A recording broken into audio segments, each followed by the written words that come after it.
अर्थसंकल्प आला पण दिव्यांगांना काय देऊन गेला. नमस्कार दिव्यांग मित्र मैत्रिणींनो, दिव्यांगांचा आवाज बोलानबोच या चॅनलमध्ये मी ओमकेश आपल्या सर्वांचं सहर्ष स्वागत करतो. अर्थसंकल्प आला पण दिव्यांगांना काय देऊन गेला. कारण खूप साऱ्या आशा होत्या, खूप साऱ्या आशा आहेत अजूनपर्यंत.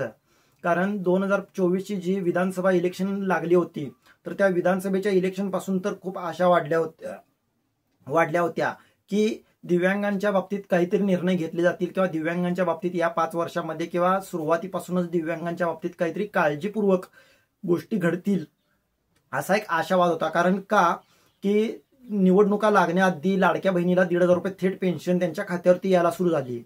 परत दुसरी गोष्ट म्हणजे शेतकऱ्यांचे जे काही शेतीचं वीज बिल होतं ते माफ करण्यात आलं किंवा पुढील 3 वर्षासाठी वीज बिल माफ करण्यात आलं. पुढील 3 वर्ष शेतकऱ्याला 7 HP पर्यंत मोटर ज्याच्या शेतात असेल त्याला पूर्ण वीज फ्री मिळाली त्याला. परत अशा भरपूर साऱ्या गोष्टी घडल्या. पण दिव्यांगांचं काय हा प्रश्न होता त्यावेळेला. तर आपण काय विचार केला होता दिव्यांगांनी की इलेक्शन झाल्यानंतर जे पहिलं अधिवेशन येईल किंवा पहिला अर्थसंकल्प येईल त्यामध्ये खुशखबरी येईल आणि त्यामध्ये काही गोष्टी क्लिअर होतील आणि त्यामध्ये दिव्यांगांच्या ज्या काही मागण्या होत्या, दिव्यांगांच्या ज्या काही हक्काच्या गोष्टी होत्या तर त्या पूर्ण होतील. जे 5% आपल्या हक्काचा निधी आहे तर तो 5% हक्काचा निधी दिव्यांगांना मिळेल असं वाटलं होतं.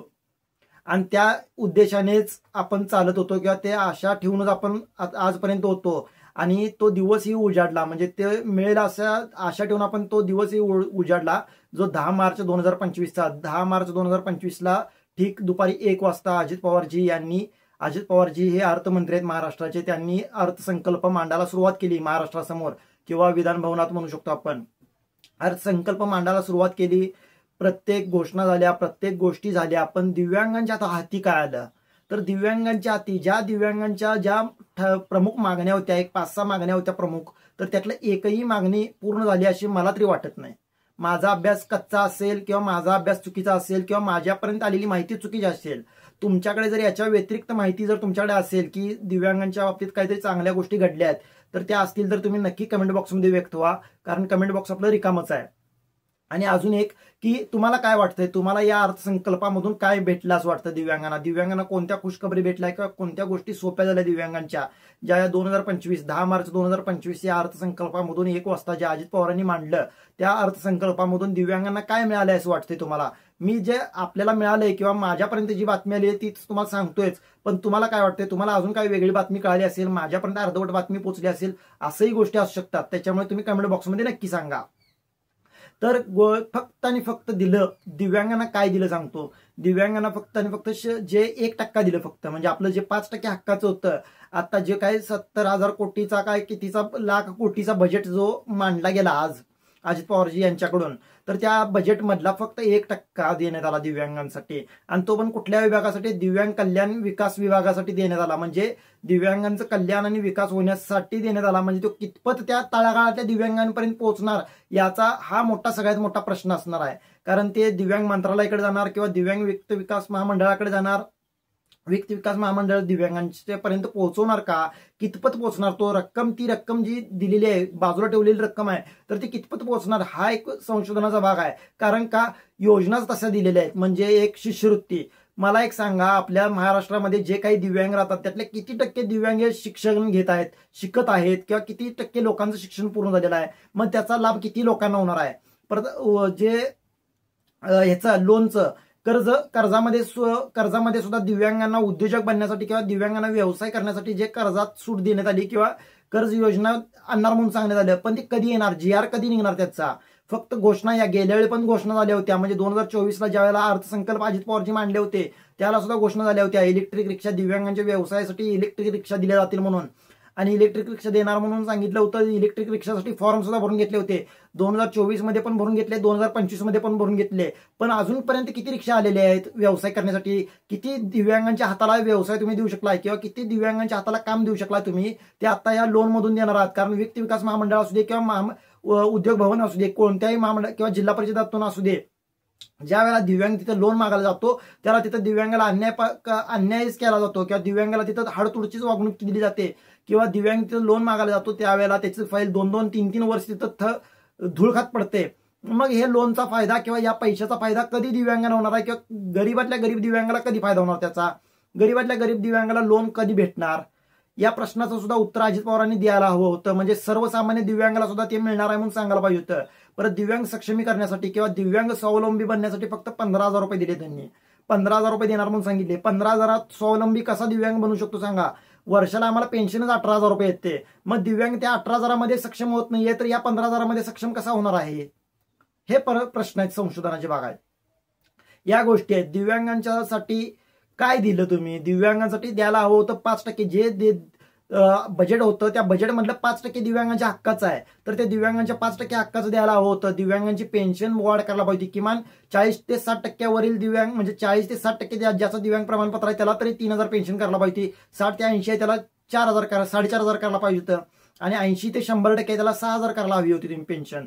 तर या गोष्टी झाल्याच नाहीत. परत एसटी प्रवास दिव्यांगांना सक्षम करण्यासाठी फक्त तुम्ही घोषणा केलात सक्षम बनवणार म्हणून दिव्यांगांसाठी. पण दिव्यांगांच्या ज्या आरक्षणाच्या जागा आहेत तिथं एसटी मध्ये ज्या दिव्यांगांना आरक्षित जागा आहेत तर त्या जागेवर सुद्धा बसू दिलं जात नाही दिव्यांगांना. ते चालक असतील वाहक असतील यांच्याकडून दिलं जात नाही.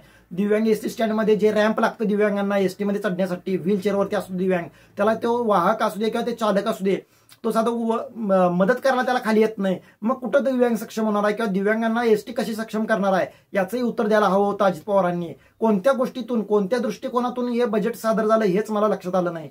कारण फक्त आणि फक्त दिव्यांगांना किती पैसे आले हे सांगितल्यावर सगळ्या दिव्यांगांना हसू येईल अक्षरशः. दिव्यांगांनाच काय तर जनतेला सुद्धा कळणार नाही की काय चेष्टा लावलेली आहे या सरकारने. आपल्याला खूप आशा होती, खूप गोष्टी करायच्या होत्या किंवा खूप गोष्टी करणार आहात असं बोलतात तुम्ही. सक्षम बनवणं किंवा मोठ्या मोठ्या गोष्टी होत आहेत पण दिव्यांगांना काय मिळालं? दिव्यांगांना काहीच नाही मिळालं. दिव्यांगाच्या ज्या हक्काच्या गोष्टी होत्या अंत्योदयमध्ये यायला पाहिजे होतं दिव्यांगांना. कारण दिव्यांगाला जे गरज आहे खरी गरज आहे ती अन्नाची गरज आहे. कारण तो दिव्यांग बाहेर जाऊन काम करू शकत नाही किंवा त्याला जाऊन नोकरी मिळत नाही. त्याला तुम्ही खाजगी नोकरी दिली जात नाही किंवा त्याला बाकीच्या गोष्टीत अन्याय केला जातो. तर तिथं काय दिलं? तिथं काय पणच दिलं नाही. बाकीच्यांना मात्र दिलं. परत इकडं पेन्शन वाढ पण नाही. 1,500 म्हणजे लाडक्या बहिणीची आम्ही काय तुलना करत नाही लाडक्या बहिणीची. पण लाडक्या बहीण आणि लाडक्या बहिणीची तुलना राहू दे पण निदान बाहेरच्या राज्यांची तर तुलना करायची होती. कारण मध्ये आता याच महिन्यात गुजरातचा पण अर्थसंकल्प आला.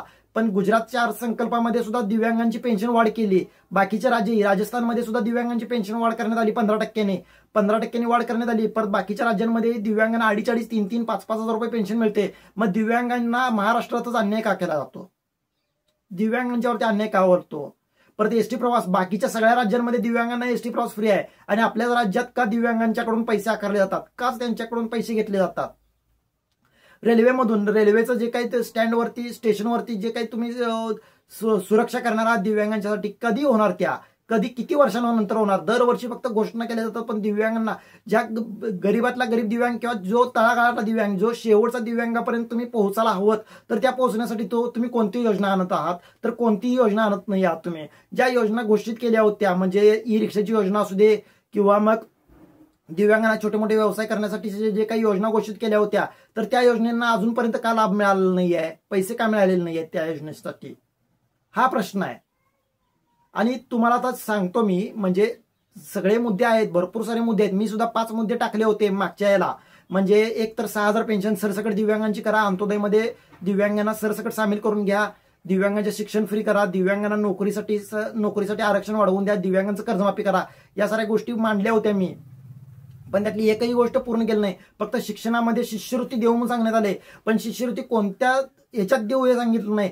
फक्त उच्च शिक्षण घेण्यासाठी. म्हणजे मग लहानपासून मोठ्यापर्यंत शिकणारे शिक्षण घेत नाहीयेत का ते विद्यार्थी? किंवा त्यांना गरज नाहीये का? त्यांना खर्च येत नाही का? त्यांना काय फुकट शिकणार आहेत का? किंवा त्यांना फुकट शिक्षण दिलं जातंय का? या गोष्टीचं उत्तर कोण देणार आहे?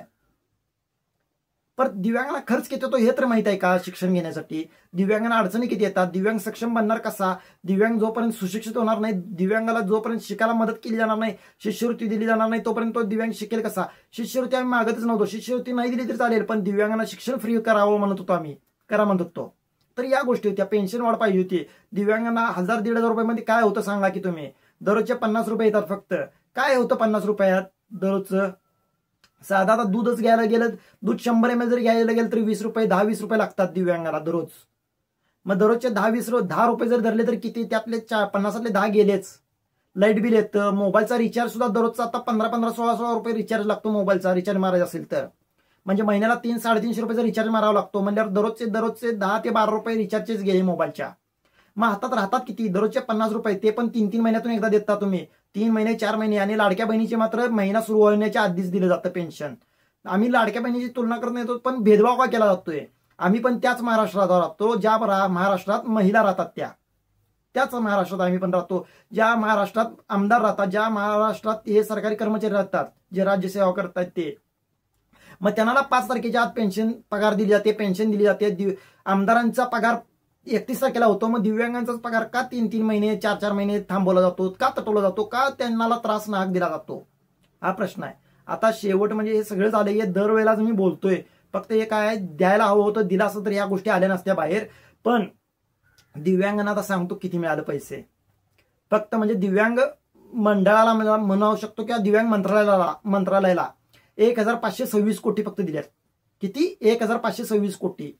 अरे काय चेष्टा लावली आहे दिव्यांगांची? एवढे कुठं पुरणार आहेत? पेन्शनला तर पुरतात का एवढे? वर्षभर दिव्यांगांना जी पेन्शन दिली जाते तर त्या पेन्शनला तर एवढे पैसे पुरतात का? सांगा मला तुम्ही. दिव्यांग महाराष्ट्रात किती आहेत? आणि प्रत्येकाला 1,500 रुपये जरी धरलं तरी किती जातात पेन्शनसाठीच? मग त्या पेन्शन मधून गेल्यानंतर त्यात राहतात किती पैसे दिव्यांगांना खर्च करण्यासाठी किंवा दिव्यांगांना सक्षम बनवण्यासाठी? दिव्यांगांच्या ज्या काही मूलभूत गरजा आहेत तर त्या मूलभूत गरजा पूर्ण करण्यासाठी किती राहतात पैसे? तर तुम्हीच सांगा हिशोब करून. मला तर हिशोब येत नाही, कारण मी गणितात कच्चा आहे. अजित पवारांनी सांगावं, एकनाथजी शिंदेनी सांगावं किंवा मुख्यमंत्री देवभाऊनी सांगावं. दिव्यांग सक्षम किंवा प्रत्येक नागरिकाकडे किंवा प्रत्येक नागरिकाच्या ज्या काही अडचणी आहेत तर त्या अडचणी सोडवण्यासाठी हे सरकार कटिबद्ध आहे म्हणून सांगताय. मग दिव्यांगांच्या काय अडचणी तुम्हाला दिसत नाहीत? दिव्यांगांच्या काय गोष्टी दिसत नाहीत? किंवा दिव्यांगांच्यावरती का जाणून बुजून अन्याय केला जातो? 1526 कोटी म्हणजे काय? हे जास्त झाले काय पैसे? सांगा तुम्ही मला. एवढे पैसे नुसता आमदारांच्या जाण्या येण्यावरती खर्च होत असतील, तेवढे पैसे दिव्यांगांच्या वरती देऊन दिव्यांगांची चेष्टा केल्यासारखी केली आहे गोष्ट. तर या बजेटमधून दिव्यांगांना मला तरी वाटतंय की काही चांगल्या गोष्टी मिळालेल्या नाहीत. एक शिक्षणासाठी फक्त ते मिळाले असं वाटतंय. आणि लोनची प्रोसेस कधी सुरू होईल, कधी काय होईल ते पुढचा भाग आहे तो. ज्यावेळेला लोन एखाद्या दिव्यांग व्यक्तीला 7 ते 15 दिवसाच्या आत दिव्यांगाला ज्या वेळेला फाईल जमा करून मिळेल त्यावेळेला आम्ही म्हणू की ही योजना सफल झाली म्हणून, किंवा ही योजना आम्हाला प्रत्येक गरीबातल्या गरीब दिव्यांगाला सुद्धा मिळाली म्हणून आम्ही समजू.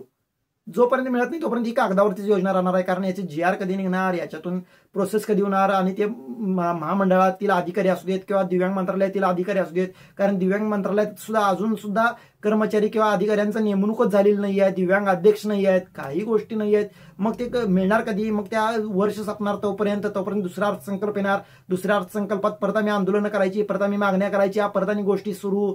मग कधी मिळणार दिव्यांगांना काय? याच गोष्टी आहेत.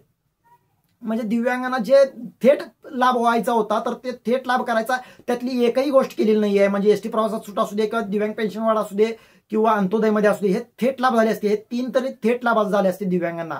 थेट म्हणजे प्रत्येक दिव्यांगाला त्याचा लाभ झाला असता. पण यातली कोणतीही गोष्ट दिव्यांगांसाठी अजित पवारांनी आणलेली नाही आहे. अजित पवारांचा अभ्यास थोडा कमी पडला दिव्यांगांसाठी, किंवा दिव्यांगांच्या गरजाच अजित पवारांच्यापर्यंत पोहोचल्या नाहीत.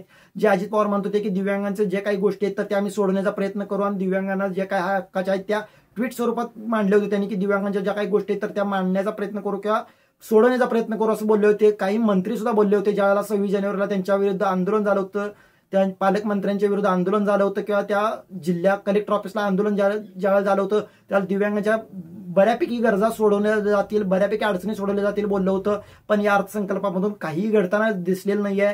तर याच्याविरुद्ध आवाज कोण उचलणार हाच मोठा प्रश्न आहे. आणि तुम्हाला काय वाटतं कमेंट बॉक्समध्ये नक्की व्यक्त व्हा. अजून बोलायला खूप आहे पण आपण आता बोलतच राहू. आपण आता भेटूया पुढच्या व्हिडिओमध्ये. तोपर्यंत जय महाराष्ट्र, जय दिव्यांग.